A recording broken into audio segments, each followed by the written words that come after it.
All right, so today I want to show you this combination heated pet bed and space heater that HomeRunPet was kind enough to send me so I can demonstrate it for you today. So what you're going to get, this all comes in a box. It's very easy to assemble because the only things that need to happen is the legs have to be screwed into the bottom, and there are no tools required to do that. You literally just insert the leg and twist to turn it on, okay? So you're going to have those 4 legs that you'll have to screw into the bottom. And then this little pet mat right here comes in a separate package. So you just take this out of the package and lay it right down on it. That's all the assembly that's required for this, okay? So it does come with a remote control right here so that you can operate it that way. Or you can operate it, if you happen to lose the remote or just don't have it handy, you can operate right here as well, okay? So you do have several different modes you can use. So you can do just the fan only, which will not have any heat at all coming out of the side. You can have this heating mode right here, which there are 2 different levels. You can have it off, you can have it low, and you can have it high. This doesn't change the strength of the blower, it just changes the level of heat that's coming out of it, how warm it is, okay? So you can also have, operating on its own, the cat bed mode, okay? And this also can be off, or on the lowest setting, or on the highest setting. And then you have your power button right here. And all of those functions are also found right here on the remote control, okay?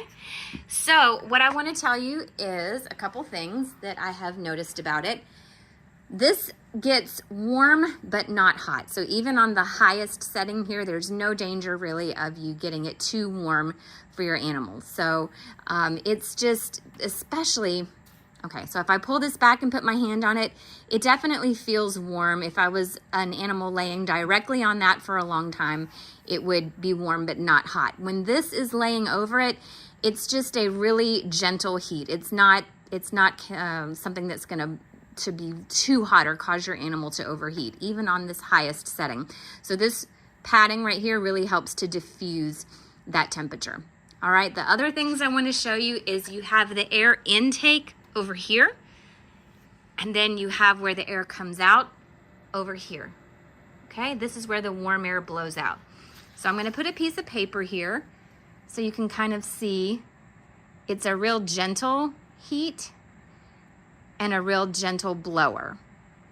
So this is not something that's scalding hot, and it's not gonna be really forceful air. You do wanna keep the sides clear, so you wouldn't wanna have this up against something because we have air intake here and then the air coming out over here. So you need to make sure that neither of these sides is blocked when you're using it. So it's a nice ivory color. We'll go with lots of different decor options, and you have this really thick cord. Let me show you. I was kind of impressed by this. So the cord is protected in this casing here, and it's about a 6-foot long cord.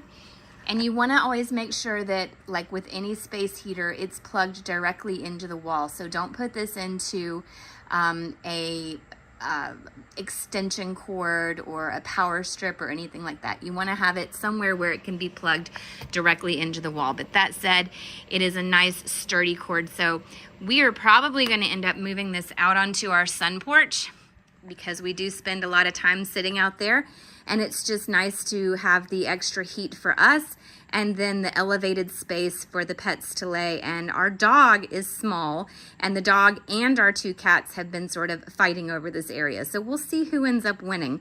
But again, it's a pretty ingenious idea, and our pets have loved it so far, and I think it's gonna find a great home out on our sun porch.